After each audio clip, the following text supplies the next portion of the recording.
Fala galera, começando mais um Papo 10 aqui pelo canal do Arquibancada Tricolor para falar da semana do São Paulo que teve um jogo na quinta-feira entre Internacional e São Paulo, um empate 0-0. Bora começar falando então da escalação do time do São Paulo que foi a campo sem o Rafael e sem o Bobadilla, ambos na seleção, né, respectivamente do Brasil e do Paraguai, e nos lugares desses dois desfalques o Zubeldia acabou escalando o Jandrei no gol, que era uma substituição já esperada, né? O Jandrei é o goleiro imediatamente reserva depois do Rafael, e até passou ali uma certa segurança, embora não tenha sido muito acionado durante o jogo. Acho que ele tem uma qualidade com os pés um pouco superior à do Rafael, em alguns lances teve ali uma certa indecisão, errou alguns passes, mas acho que é natural para um goleiro que não jogava há bastante tempo.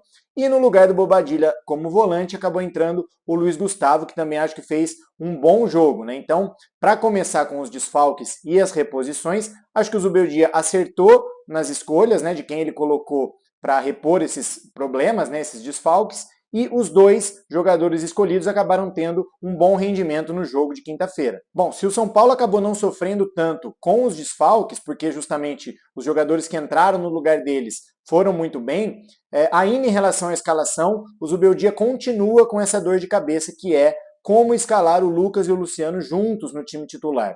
A gente já falou aqui em outros vídeos que, na minha opinião, né, eu já falei que as melhores formas, as melhores alternativas para escalar o Lucas e o Luciano juntos no time do São Paulo, que são sim duas referências técnicas para o time, seria ou colocar um 4-4-2 com o Losango no meio de campo, e acho que o Zubeldia não vai ser muito adepto dessa formação, porque acaba se perdendo um pouco a amplitude, a profundidade pelos lados do campo, que é algo que ele gosta bastante. Inclusive, é um ponto que se tem muito no futebol atual, né, essa profundidade, alargar bem o campo, seja com alas, seja com pontas. Então, esse losango no meio de campo seria uma alternativa, mas que eu acho que o Zubeldia não vai utilizar, até por isso ele não testou até o presente momento.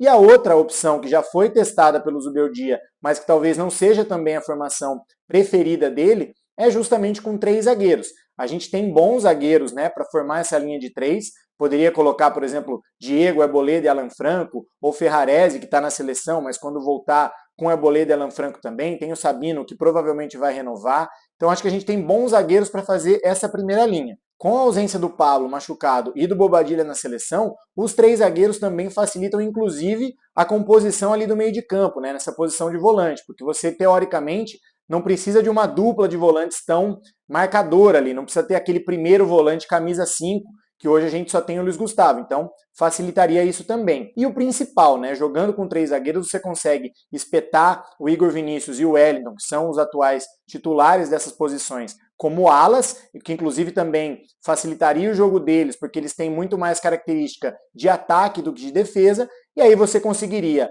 na frente dessa dupla de volantes, que poderia ser Alisson, Nestor, Galopo, Michel, Luiz Gustavo, a gente tem vários jogadores ali na ausência do Pablo e do Bobadilla que poderiam fazer essa função. Na frente deles você colocaria o Lucas como esse camisa 10 centralizado, que sem dúvida é a posição em que ele mais rende, e na frente do Lucas uma dupla de atacantes com o Luciano, que é de segundo atacante também é a melhor posição que ele já jogou na carreira. O Zubeldia parece até saber disso, mas não tem utilizado tanto. E do lado dele, o Caleri. Apesar disso, como eu disse, o Zubeldia vem insistindo na formação do 4-2-3-1, colocando o Luciano como esse meia centralizado, ou como esse atacante centralizado por trás do Caleri, e aí para que ele consiga encaixar o Luciano ali, ele obrigatoriamente tem que deslocar o Lucas para uma das pontas. O Lucas foi deslocado para a esquerda com o Carpini, que acho que até que se fosse escolher uma das pontas, eu acho que faz mais sentido ele jogar pela esquerda, com o pé trocado, podendo fazer essa diagonal, mas é o lado que a gente também tem o Nestor, então acaba tendo que optar por um ou por outro, e, ao contrário do Carpini, o Zubeldia vem colocando o Lucas pela ponta direita. Eu até entendo essa insistência de alguma forma, porque o Lucas esteve machucado durante um bom período desses jogos que o Zubeldia teve à frente do São Paulo. Então agora que o Zubeldia está tendo que conviver com essa questão de colocar os dois juntos. Mas eu acho que desde um primeiro momento isso não funcionou. Para mim, só se justificaria colocar o Lucas para a direita e o Luciano pelo meio para jogar nesse esquema do 4-2-3-1 do Zubeldia, se pelo menos um dos dois fizessem partidas muito boas nessas funções. Explicando de uma outra forma, se o Lucas rendesse muito pela direita, mesmo que o Luciano não rendesse tanto por dentro, ou o contrário, se o Luciano fosse um craque ali jogando como esse camisa 10, mesmo que o Lucas pela direita não seja a principal função, a principal posição que ele gosta de jogar. Agora, o que acontece na prática, o que vem acontecendo na prática é justamente o oposto. Nem o Lucas consegue desempenhar bem jogando pela direita, porque ele tem que ficar acompanhando o lateral. É um desperdício ter o melhor jogador do nosso time ali, porque a própria linha lateral acaba marcando o jogador, né? Fica mais fácil de marcar, ou menos difícil de marcar o Lucas pela direita do que centralizado, e também nem o Luciano jogando nessa posição central rende tanto. Então a gente acaba desperdiçando dois jogadores importantes do time, tanto o Lucas quanto o Luciano. Para mim, isso indica que, a menos que alguma mudança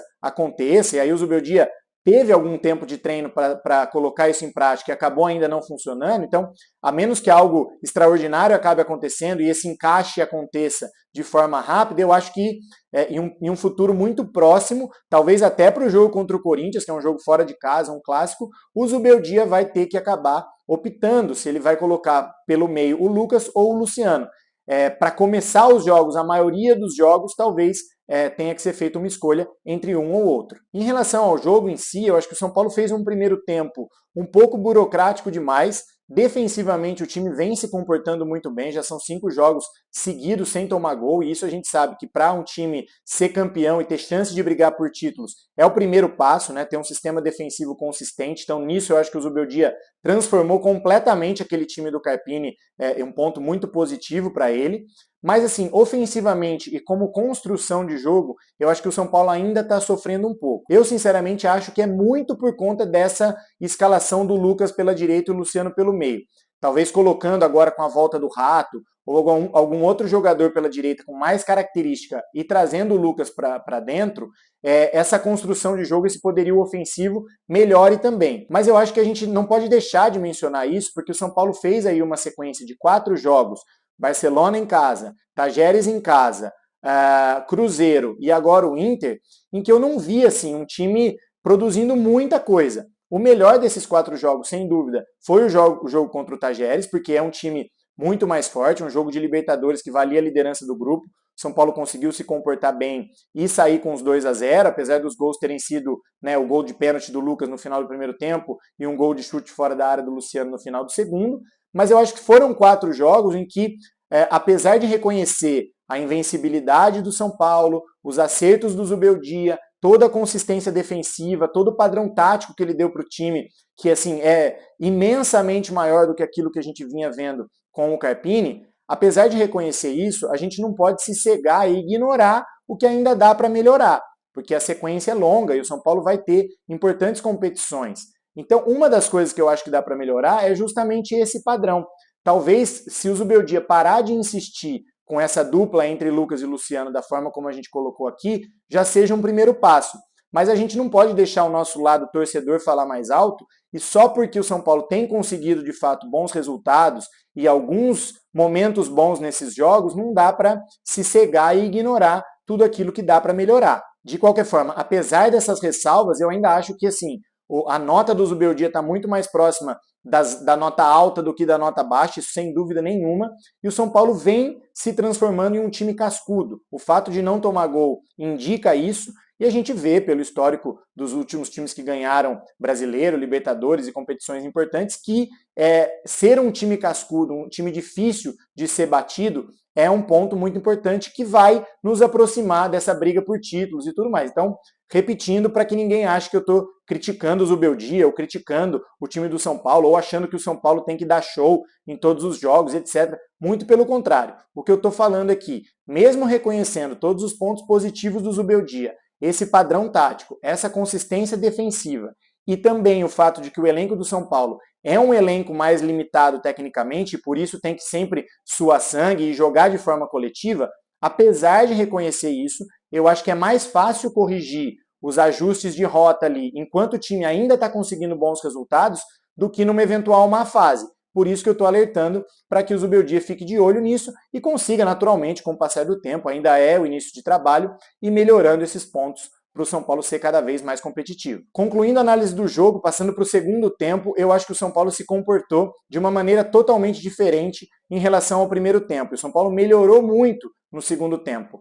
Muito pelas alterações do Zubeldia, né? Ele colocou o Eric, o Ferreirinha e o Galopo no time, e acho que esses jogadores entraram ali, tiveram alguns erros de escolha, alguns erros de tomada de decisão, mas deram um fôlego novo para o São Paulo, e não à toa o São Paulo teve um gol anulado ali do Caleri, que aliás, essas imagens do VAR assim, são totalmente questionáveis, eu até agora não consegui ter convicção de que realmente o Caleri estava impedido, e depois mais duas chances excelentes de defesas do goleiro Fabrício, do Internacional, criadas pelo Lucas justamente no momento em que ele estava jogando pelo meio. Então, se a gente for pensar em algum time que mereceu ganhar, talvez o São Paulo tenha merecido um pouco mais do que o Inter justamente por essas três chances. Uma que o VAR acabou anulando o gol do Caleri e as outras duas de defesa, de mérito do goleiro adversário. Bom, apesar disso, o resultado, o empate, não é um mau negócio, porque não é todo mundo que vai ganhar do Inter na casa deles, né? Claro que o Inter não estava jogando no Beira-Rio, tinha muitos desfalques pela seleção, por lesões, o Alan Patrick saiu no começo do jogo, mas mesmo assim, isso não torna o time do Inter uma presa fácil, então o empate fora de casa não é um mau negócio, pensando na campanha total do Campeonato Brasileiro. O São Paulo soma mais um ponto e agora tem que virar os seus esforços para a sequência de jogos, né? O São Paulo vai ter uma maratona aí bastante pesada nessa próxima semana. No domingo já enfrenta o Corinthians na Neoquímica. O Corinthians, apesar de também estar numa má fase, questão de patrocínio, goleiro, desfalques, né? O Garro não joga, Gustavo Henrique não joga. É um clássico na Neoquímica e o São Paulo tem dificuldade, apesar de ter quebrado o tabu. E depois do Corinthians, que teve 2 dias a mais de preparação em relação ao São Paulo, e isso também pode fazer diferença, o São Paulo já entra em campo na quarta-feira com o Cuiabá, no Morumbi, então novamente com um período muito pequeno de descanso, e depois já no sábado fora de casa contra o Vasco. Ou seja, num intervalo de 6 dias a gente vai ter Corinthians no domingo, Cuiabá na quarta e o Vasco no sábado, o que comprova que o Zubeldia vai ter que utilizar o elenco, vai ter que tentar rodar esses jogadores para achar as melhores formações de acordo com o desgaste, de acordo com o adversário, e a gente torce para que ele vá encontrando e o São Paulo passe essa sequência.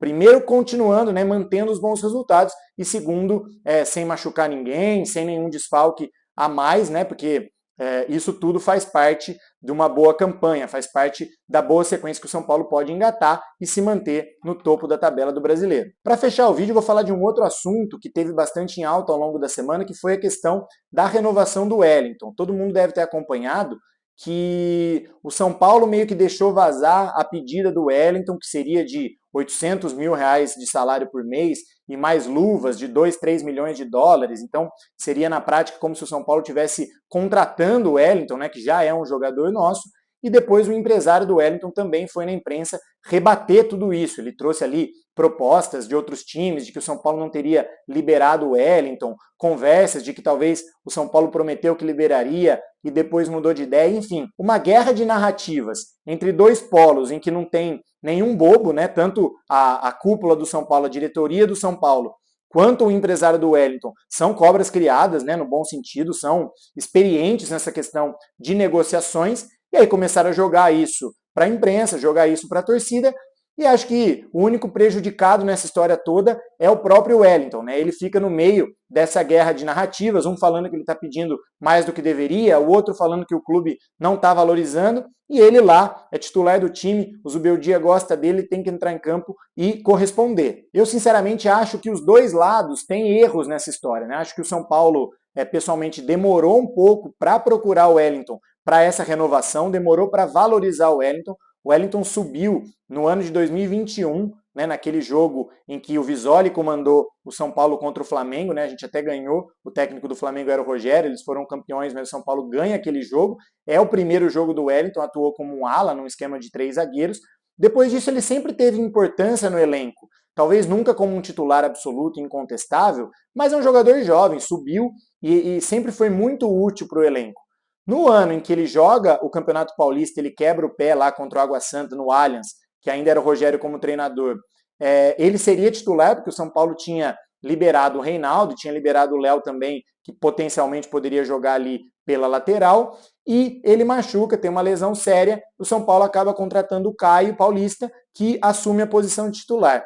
Naquela ocasião, eu não sei se o São Paulo se desfez um pouco do Wellington, se o Wellington ficou chateado pela forma como ele foi tratado, e depois, quando o Caio sai da forma como saiu, né, depois de ter anunciado que ficaria no São Paulo, Belmonte, aquela história toda, o Caio sai, se fala que o São Paulo pagaria valores muito mais altos pelo Caio, e o Wellington volta, né, com a saída do Caio, volta a ser titular, e aí a diretoria vai procurar ele, naturalmente, isso demonstra uma culpa do São Paulo na condução desse processo.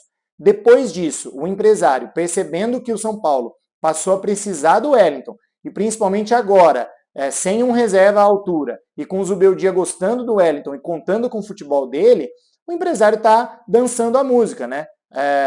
Coloca uma pressão enorme nas costas do São Paulo, talvez sim supervalorizando o Wellington, e aí fica essa guerra de narrativas. Sinceramente, eu acho que seria muito bom para o São Paulo renovar com o Wellington, desde que fosse, obviamente, dentro dos parâmetros, mas está cada vez mais distante disso acontecer. Essa guerra pública em torno das propostas, de quanto um pediu, quanto que o outro ofereceu, só tende a queimar ainda mais o Wellington, e eu não vou escolher nenhum lado.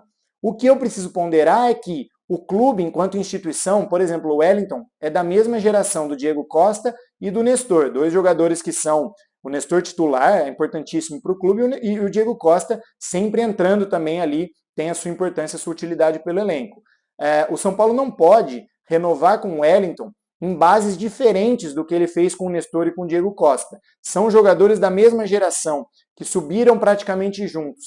Se o São Paulo agora na renovação do Wellington aumenta esse sarrafo em relação ao que fez com o Nestor e o Diego Costa, isso abre um precedente muito perigoso dentro do clube, e aí todas as renovações que forem acontecer depois do Wellington vão ter essa régua mais alta como parâmetro. Então, São Paulo tem que ter cuidado nessa renovação, tem que fazer um esforço, mas sem fazer loucura, e eu lamento que a gente pode perder mais um jogador importante, assim como outros de Cotia que a gente perdeu em fim de contrato, por conta dessa guerra de narrativa, responsabilidade de um, culpa de outro, oportunismo do outro lá, e o jogador fica nesse pé de guerra, talvez sem forçar um pouco a barra, né? Talvez, porque se ele batesse o pé, ficaria no São Paulo muito provavelmente, e a gente vai se afastando de bons talentos. Se o Wellington sair, vamos ter que ir no mercado repor a posição de lateral esquerdo.